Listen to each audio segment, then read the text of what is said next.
Chapter 13. The next morning, I called Mom. I asked if it would be all right to bring Devon to Sunday dinner. Because I know how my family is, I made it clear I'm not dating him, or anyone else for that matter.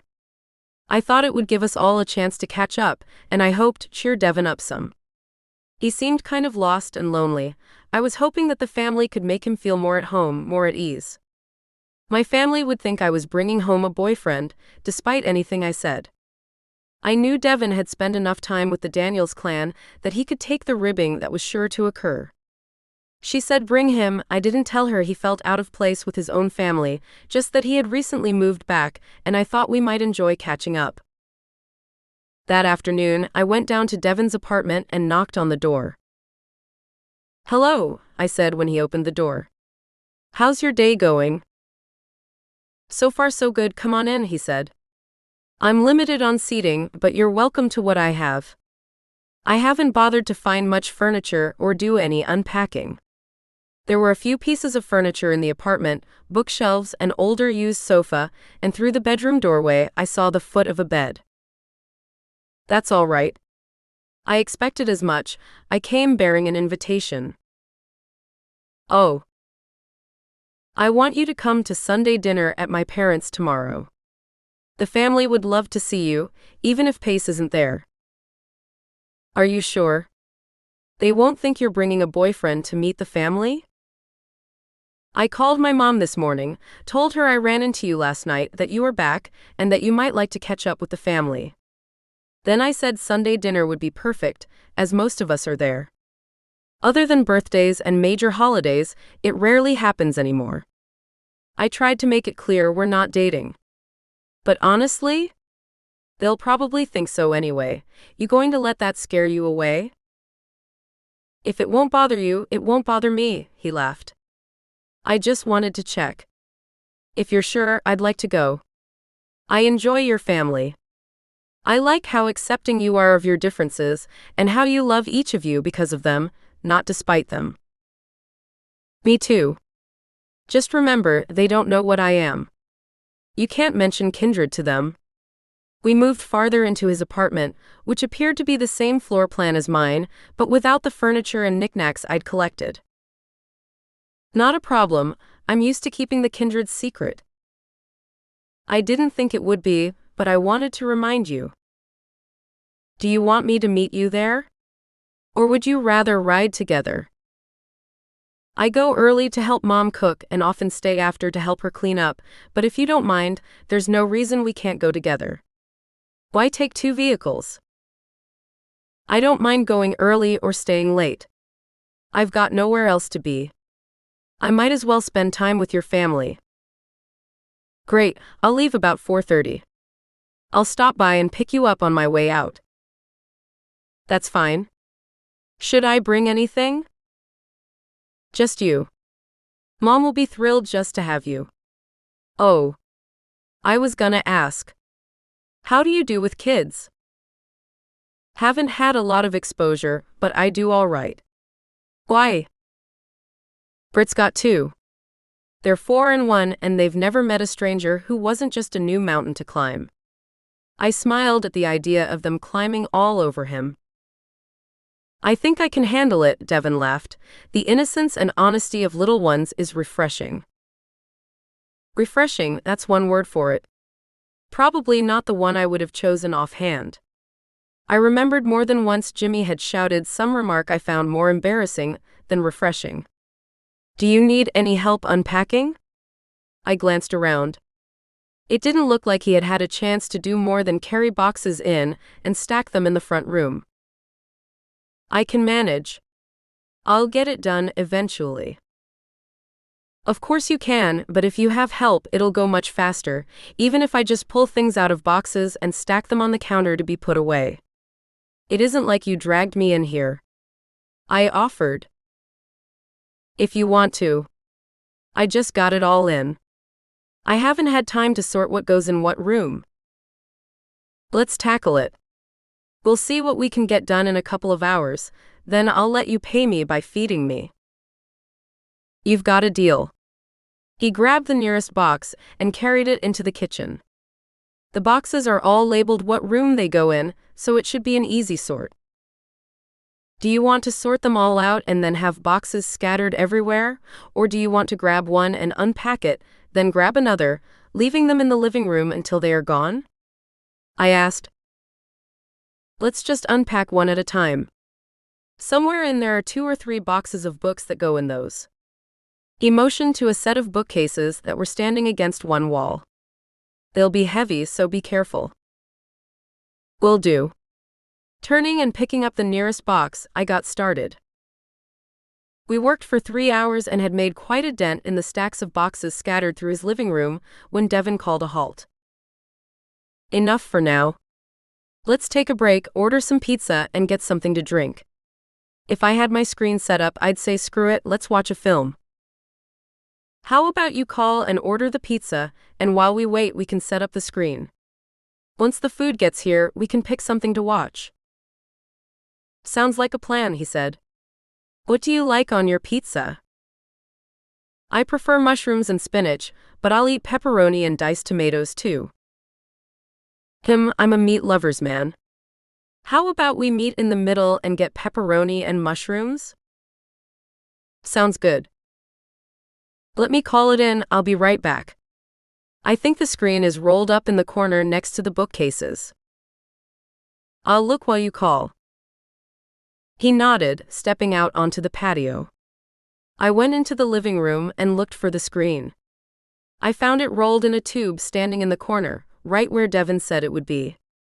I started moving boxes away from the only wall big enough to put it. I picked them up and stacked them easily with my still developing strength. When I found a box labeled books or films, instead of stacking them among the others out of the way, I put them in front of the bookcases. Unpacking the books would be a quick job and would make a lot of difference in the look of the place. I also set the box labeled sound equipment aside. I was betting we'd need it to hook up the screen. Wow, you were busy, Devon said when he came back in. I might as well get as much done as I can so we can hook up the screen. Do you know where the hooks are? Sure, I dropped them in the top of the toolbox so they'd be easy to find. He headed for the toolbox standing open on the dining room floor. He came back carrying 3 small hooks, like the ones that pictures are hung with, a level, a measuring tape, and a hammer. Done this a few times, huh? I recognized the signs of someone who was familiar with the job. A few. He measured up the wall and marked a small line with a pencil he pulled out of his shirt pocket. He moved over a couple feet and did the same thing. Can you hold the other end? He picked up the level. I held it at the mark he had made with the pencil. Measuring across it, he marked 3 small X's before lowering the level and using the hammer to hang the 3 hooks. I picked up the screen, handed him one end, and we unrolled it, snapping it open and hanging it on the hooks. It hung smooth and straight as the flexible electronic was designed to do. Devon took his tools back to the toolbox and returned with a knife. He cut open the box labeled sound equipment and handed me the knife. I can handle this if you want to dig out the films.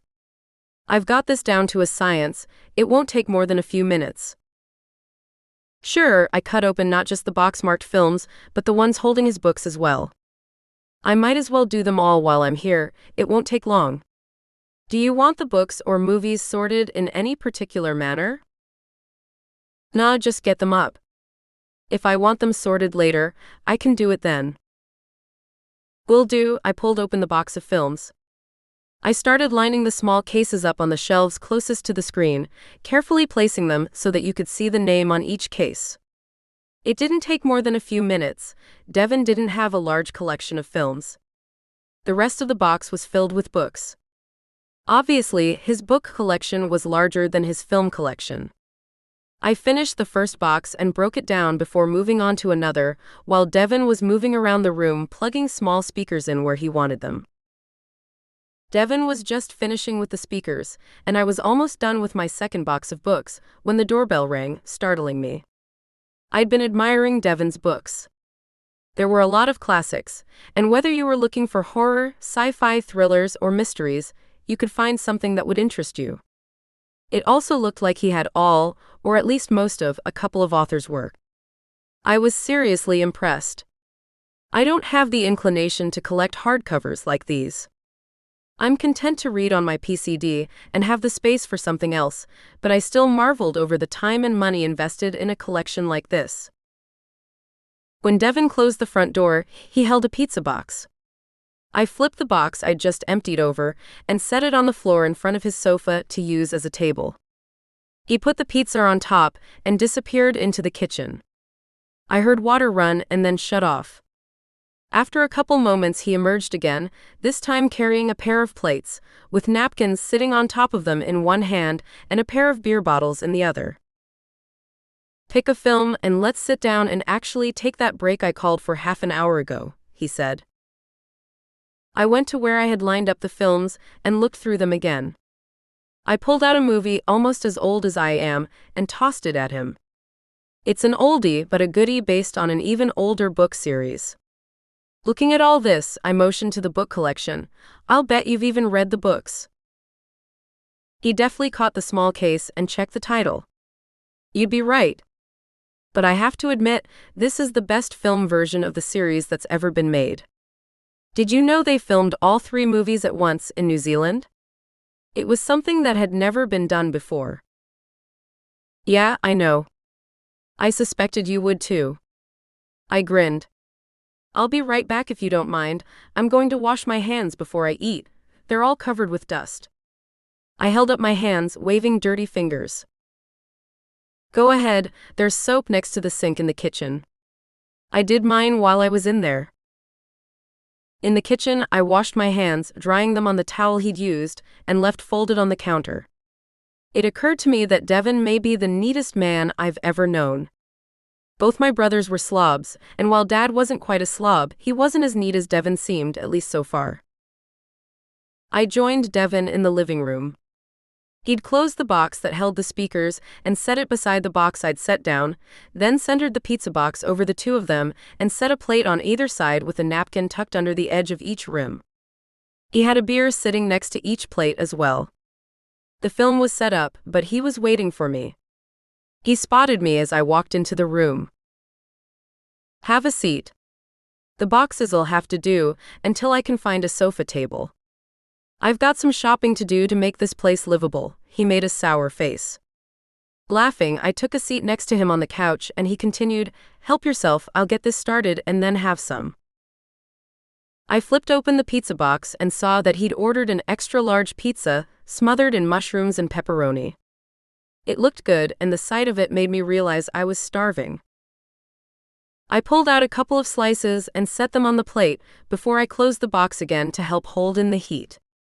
I bent over my plate as I lifted a slice so I could take a bite. As I pulled away to sit upright, I tugged at the strings of cheese that were trailing back to the slice of pizza and finally broke them. I reached over and grabbed the beer bottle and thought twice about it. I could handle the bottle without breaking it. I was sure of that, but I wasn't so sure that I could grip it just hard enough to twist the top. I held the bottle for just a moment until I could swallow the pizza in my mouth, then turned to Devon. "Can I get you to do me a favor?" I asked. "No problem. What you need?" "Can you open this? I'm afraid I'll break it if I try." I held the beer toward him. "Not sure of your strength yet?" "No, I'm sure. Sure, I haven't learned enough finesse to manage it yet. I can handle glass and glasses without breaking them, but I'm pretty certain I'd break the bottle if I tried to open it." I laughed at myself. He deftly twisted the top off the bottle and handed it back to me. I leaned forward and picked up my plate again. "Thanks." I sat back on the couch and wedged the beer bottle between my thighs as I held the plate and worked on eating the pizza. The opening scene of the film started, and with a pitch-black screen, the voice of the narrator began explaining about the world being changed and the creation of the rings. I knocked on Devon's door at 4:30 Sunday afternoon. He opened the door and stepped out, and I saw he'd dressed up. Well, dressed better. He wasn't wearing the jeans and t-shirt I'd seen him in previously. Instead, he wore a nice pair of khaki slacks, pressed so they had a crease down the front of each leg, and a patterned blue polo shirt. I looked him up and down, admiring the new look, and saw he even had on a pair of dress shoes. His hair was smoothed back into a neat ponytail. He looked sharp. "Wow," I said. "You look great, but you didn't have to dress up. Sunday dinner may be mandatory, but it's casual." I wasn't sure, so I split the difference. It can't hurt to make a good impression. No one's seen me since I was a rebellious kid. If I'm good, they might change their minds about me. Ha! I reached up and flipped the end of his ponytail. As if this wasn't a dead giveaway that your rebellion is still alive and well. "Do you think that'll bother them?" he asked. "I don't see why it would. Rain's hair is longer than mine and yours put together. No one rides him about it." Devon looked at me, speechless a moment. "Rain?" "Yep. It makes me more suspicious he has Native American blood in there somewhere. You'll know what I mean when you see him. Why are you so worried what they'll think of you? It's not like you need to impress them, you've known them forever." "Yeah, I know. I still want to make a good impression." I chuckled. "Then let's go. You can watch sports with Dad, or sit in the kitchen and talk to Mom and me while we cook." "I'm on my way." He locked the door and he pulled it closed. I opened the door to my parents' house and motioned Devon inside before entering myself. I took Devon down the hall to the living room to see my father. "Dad, you remember Devon Wilson?" "Sure, it's been a while, hasn't it?" Dad briefly took his attention off the screen in front of him. "Yes, sir. You'll need to excuse me for a bit. I'm in the middle of this game, and I'll only get to watch it until the grandkids get here." "No problem," Devon smiled. "Dad, we're going into the kitchen with Mom. I'll be back after Britt gets here with the monsters, when we can actually talk to you." He nodded but didn't look away from the screen as we left. I led Devon into the kitchen where I hugged Mom. "Mom, you remember Devon?" "Of course I do," she hugged him. "Can I get you something to drink?" she asked. "I want you to make yourself at home. Have a seat in here and talk to us while James watches his game, or you can go in and watch it with him. I'll warn you, he'll stay glued to that thing until the game's over or the little ones get here." Devon rubbed one hand over his jaw. "Ma'am, I don't think I could sit here and watch you two work. Watching sports would be even worse. How about I pitch in? I don't have much experience in the kitchen, but I can follow directions with the best of them. Tell me what to do and you've got an extra set of hands." I think this endeared him to my mother. "You don't have to do that," Mom said. "Yes, I do. I would be unpacking my apartment for weeks if Nickie hadn't shown up yesterday and insisted on pitching in. I can help cook a meal I'm gonna eat." "If you insist," she conceded. "Can you peel potatoes?" "Are you kidding? I peeled hundreds of potatoes before I left home. I might be a little rusty, but I can get the job done. Point me to the potatoes, give me a knife, and I'll have them naked for you in no time. Here's the potatoes, the peeler, and a bowl." She set them on the counter in front of him. "For a crowd our size, we need to fill that bowl with peeled potatoes." "No problem, I'll get her done." He went to the sink to wash his hands, then got to work on the large bag of potatoes she'd set on the counter. As we worked, Mom questioned him.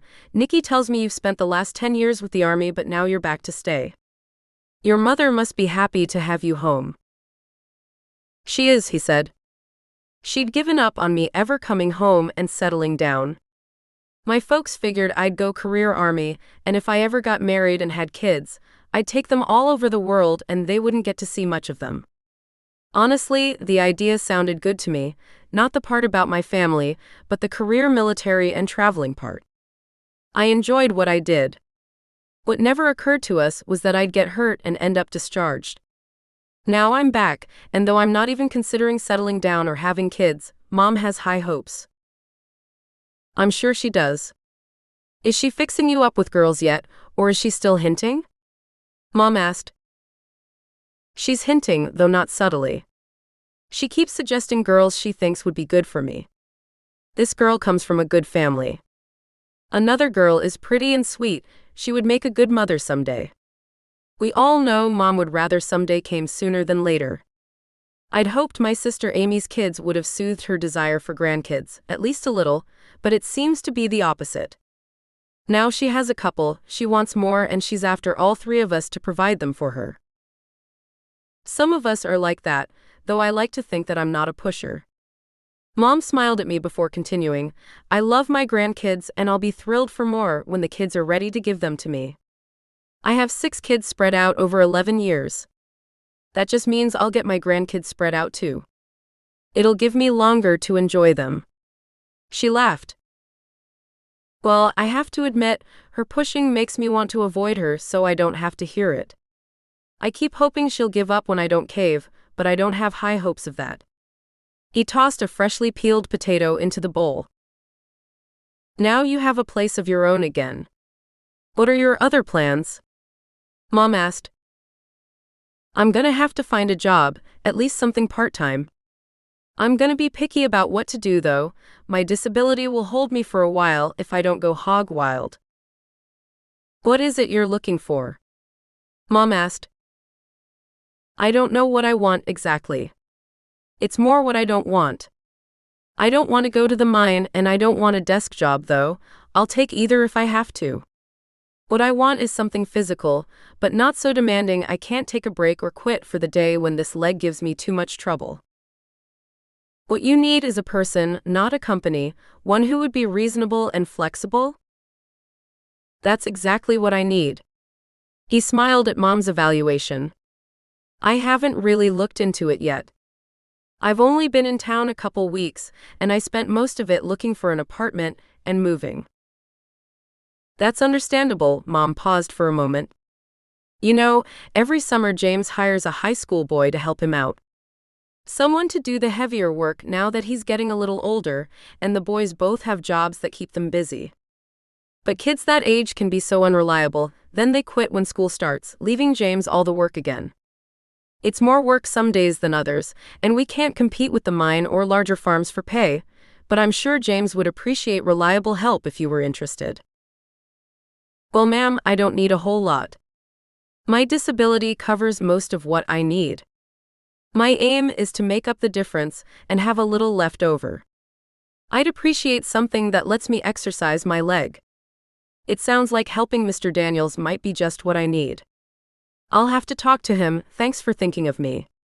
He peeled the last potato and dropped it into the bowl, then carried the whole thing over to the sink and filled it with water. Thanks for that. There's not much left to do. Nickie and I've got it covered. Why don't you have a seat and just visit or go in the other room and visit with James? I think I'll go see how the game is going and see if he's ready to talk to someone yet. That will depend on how his team's doing, I said. I'll be done here in a few minutes and then I'll be there.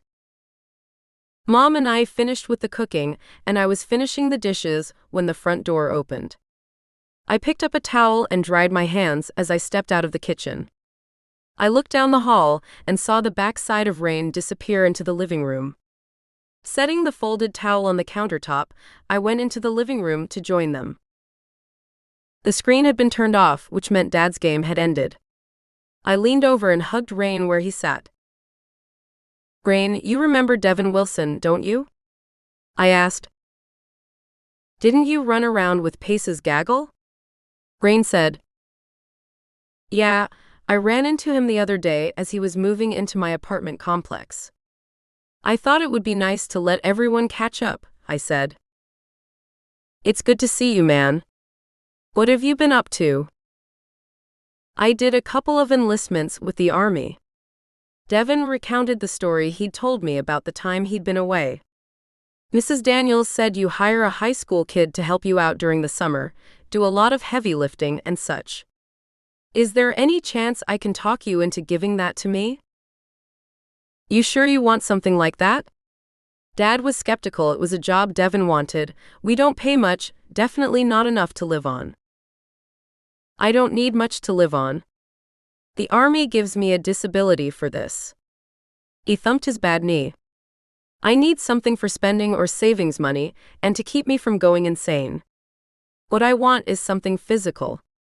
Something to help me strengthen this leg, but I need an understanding boss who'll let me take a break or call it a day if it gets to be too much. I can't do that working at the mine or for some big company.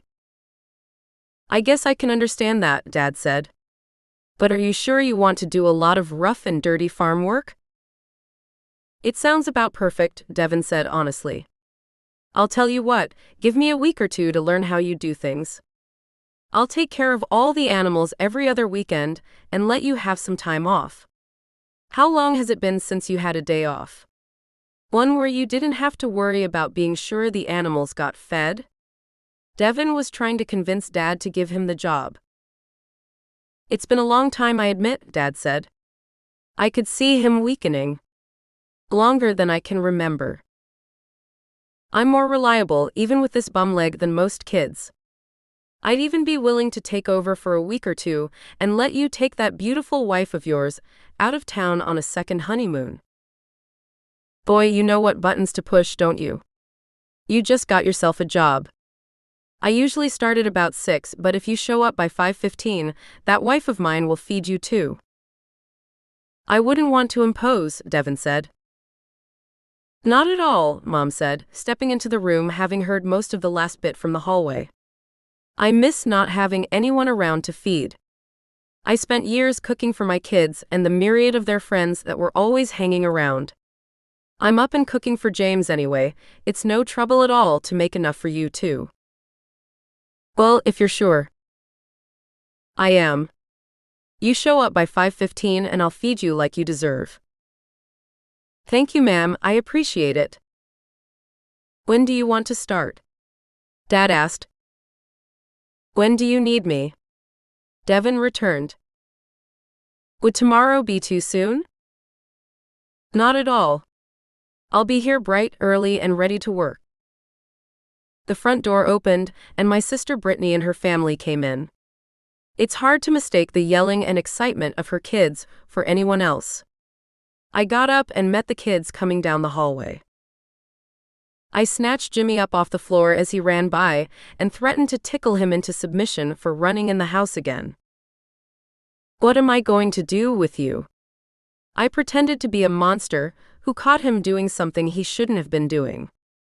I think I'll feed you to the mean old grandpa monster. Yeah. Grandpa, he yelled.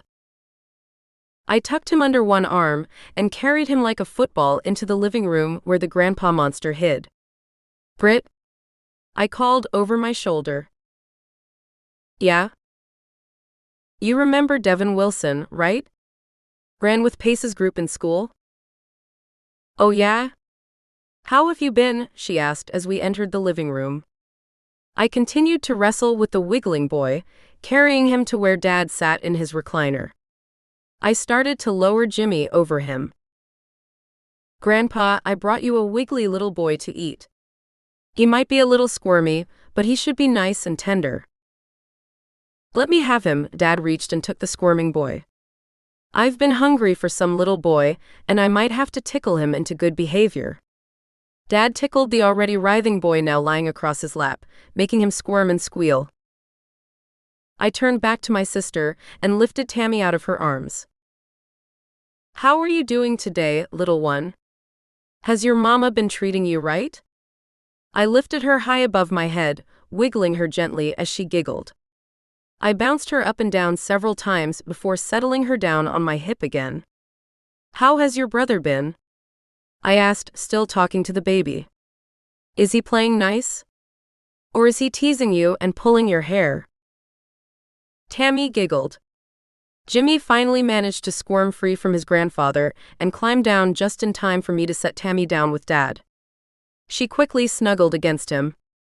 I led Jimmy over to the corner and got him interested in some toys stacked there before going back into the kitchen to finish dinner. I was putting the ice bucket back in the freezer after filling the glasses on the table when the front door opened again.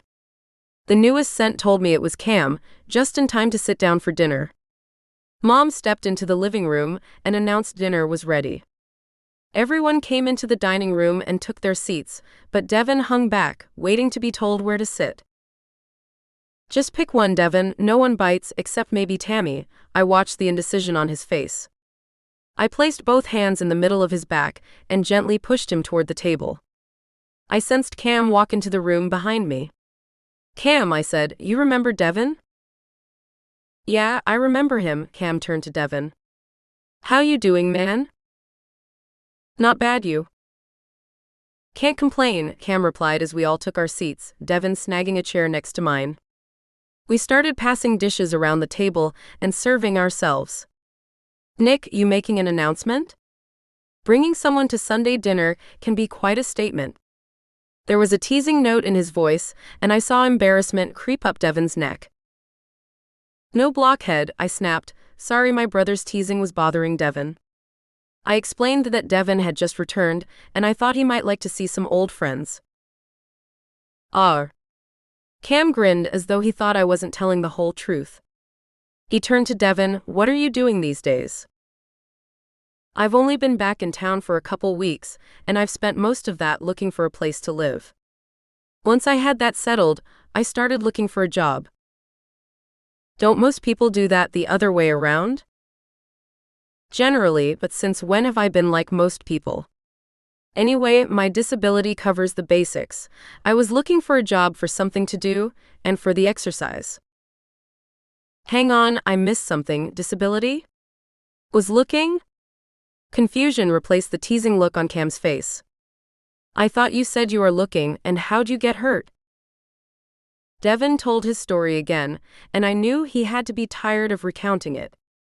He ended with, "I was looking until this evening, but I think I've found the perfect job." "What's the new job?" "Helping your dad around the farm." I offered to take the position he normally gives to high schoolers, but I went a little farther, and I offered to work every other weekend and let him and your mom take some time off, maybe go out of town for a change, Devon said. Cam looked surprised, and so did Britt. I don't think it had occurred to either of them. Mom and Dad almost never got to take vacations because someone had to make sure the animals were fed. "That's a lot of physical labor. Do you think your leg'll hold up?" Cam asked. "I think so, but I need to work it and strengthen it anyway. Your dad will understand if I need a few minutes rest or to quit early now and then. That's not something I could do most places." "I guess if you were the kind to quit early and blame your leg often, then you wouldn't be looking for the kind of job to push it and strengthen it, would you?" "Probably not. I'd like to get back in shape, as if I were still in the army. Not that I have any intentions of rejoining, but I liked being in shape." "Makes sense." I kept silent through this, knowing if I spoke up or defended Devon, that Cam and the others would be sure I had brought a boyfriend home. There was plenty of chatter and visiting going on at the table as we ate. It was friendly, with lots of laughter and teasing. Devon fit right in and enjoyed the evening. After dinner, Mom told Cam, Rain, and Brittany that Devon and I had helped her get dinner on the table. Cleaning up would be their job. With that, Mom, Dad, Devon, Tracy, the kids, and I went into the living room and sat down. We chatted for a while, and when Britt came in and offered everyone a slice of the chocolate cake Mom had made, we all accepted. She took the kids back into the kitchen, and when I offered to help serve, Britt said no. She and the boys could take care of it. It was a little after 8 when Devon and I left. We had a good evening, but we both had to get up early the next day.